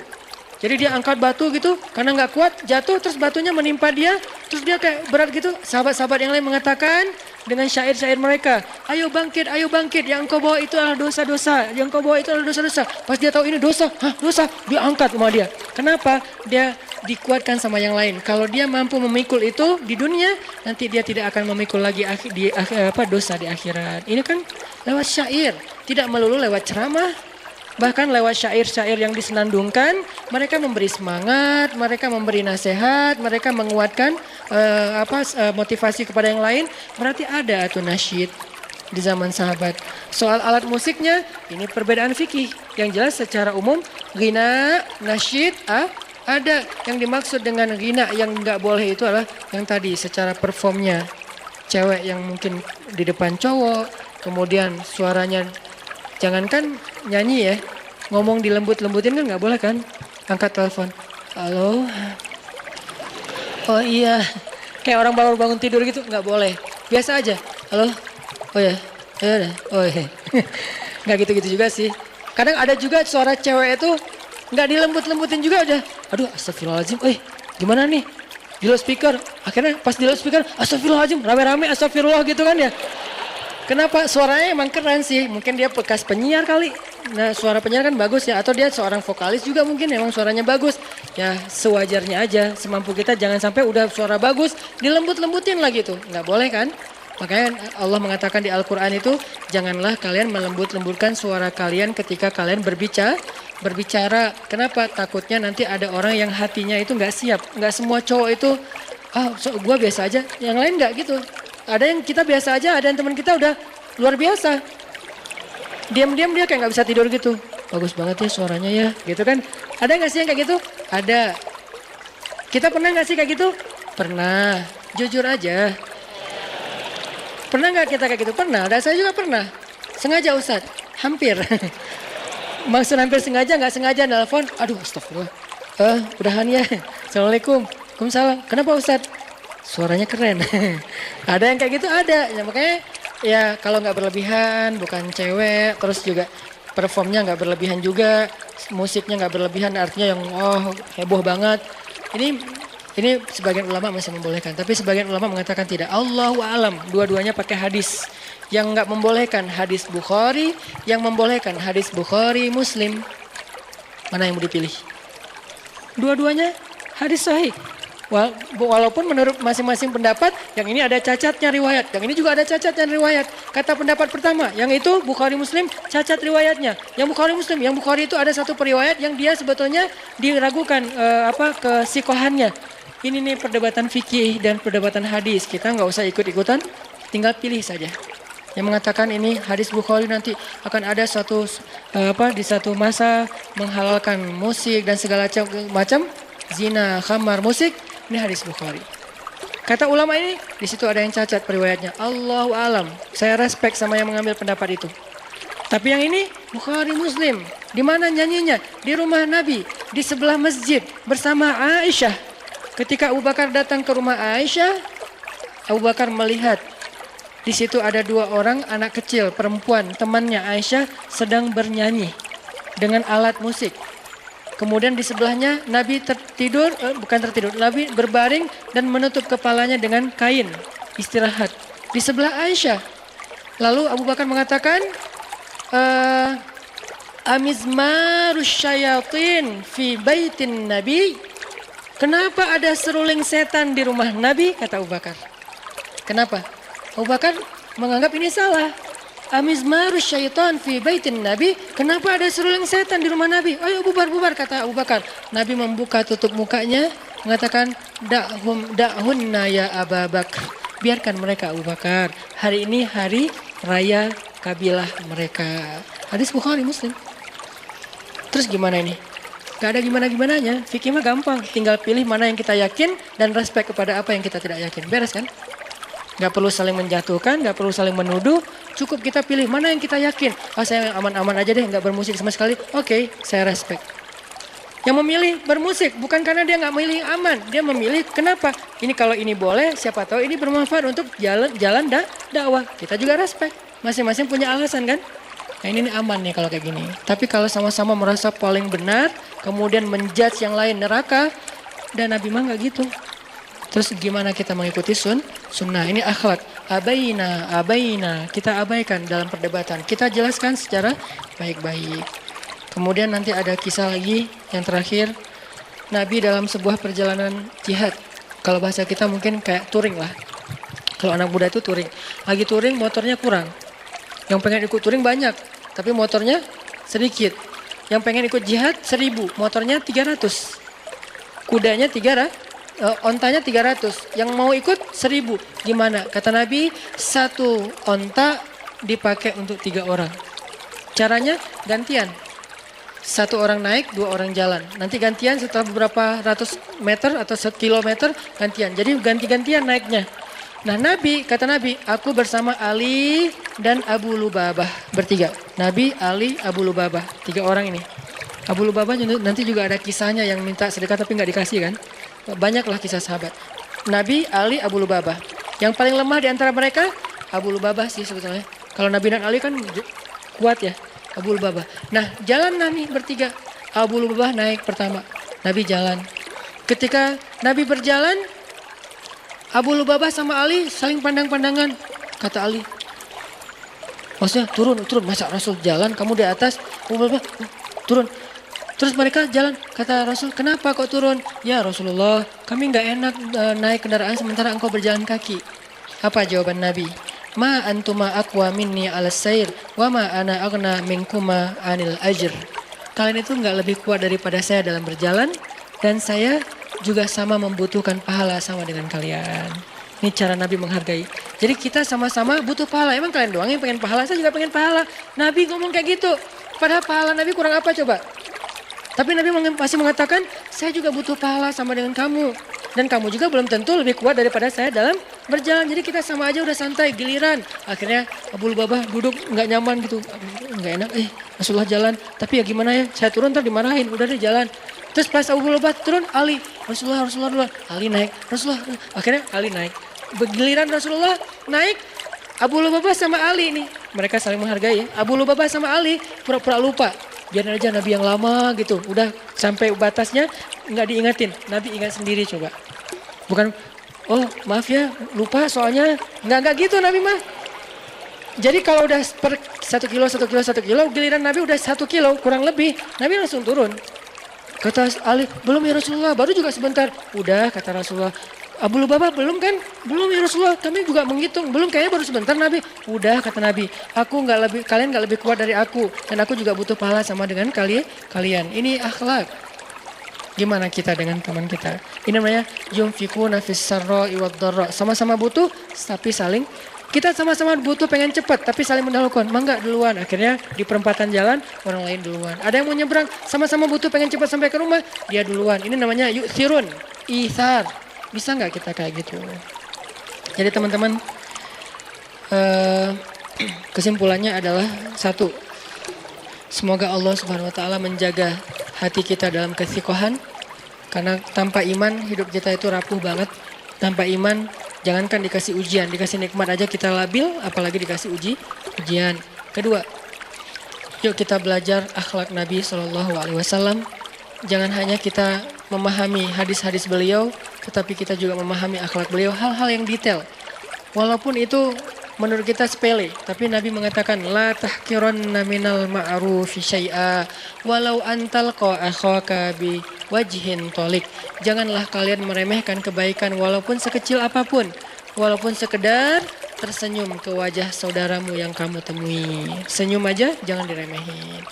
Mudah-mudahan kita suatu saat bisa lihat Indonesia lebih canggih daripada negara-negara maju itu dalam moral, karena emang disempurnakan dengan Islam kita. Kita udah punya modal sih, modalnya Islam, Al-Quran, Sunnah, harusnya kita lebih canggih, harusnya kita lebih keren.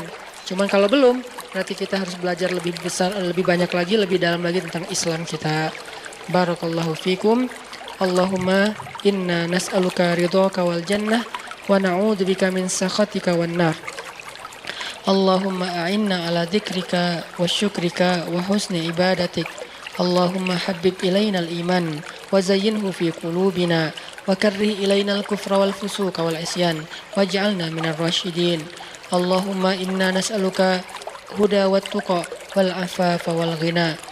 Rabbana atina min ladunka rahmatan wa hayyi' lana min amrina rasyada waj'al lana min kulli dhiqin makhraja wa min kulli hammin faraja wa min kulli usri yusra. Rabbana atina fid dunya hasanah wa fil akhirati hasanah wa qina adzabannar. Ya Allah, perbaikilah akhlak kami sebagaimana Engkau menghiasi wajah kami. Hiasilah akhlak kami sebagaimana Engkau menyempurnakan fisik kami. Ya Allah, jadikanlah setiap ayat yang kami tahu, yang kami baca, yang kami hafal, memperbaiki akhlak kami kepada orang tua kami, kepada saudara kami, kepada keluarga kami, pasangan kami, anak-anak kami, tetangga kami, sahabat, teman, guru, dan masyarakat kami. Ya Allah, maafkanlah kami. Seandainya ada ayat yang kami baca, tapi belum mampu kami amalkan. Maafkanlah kami jika ada hadis dan sunnah Nabi-Mu yang kami tahu, kami dengar ceritanya, tapi belum mampu kami praktekkan. Ajarkan kami cara mengamalkannya, ya Allah. Beri kami taufik dari-Mu, taufik ketika kami mampu mengamalkan apa yang sudah kami tahu. Rabbana, sampaikanlah kepada Rasulullah SAW salam rindu kami, ya Rabb, bahwa kami mencintai Rasulullah, bahwa kami merindukan Rasulullah, dan kami berusaha untuk meneruskan perjuangan Rasulullah SAW. Jika kami keliru, fahamkan kami, ya Allah. Jika kami keliru, ingatkan kami, ya Allah.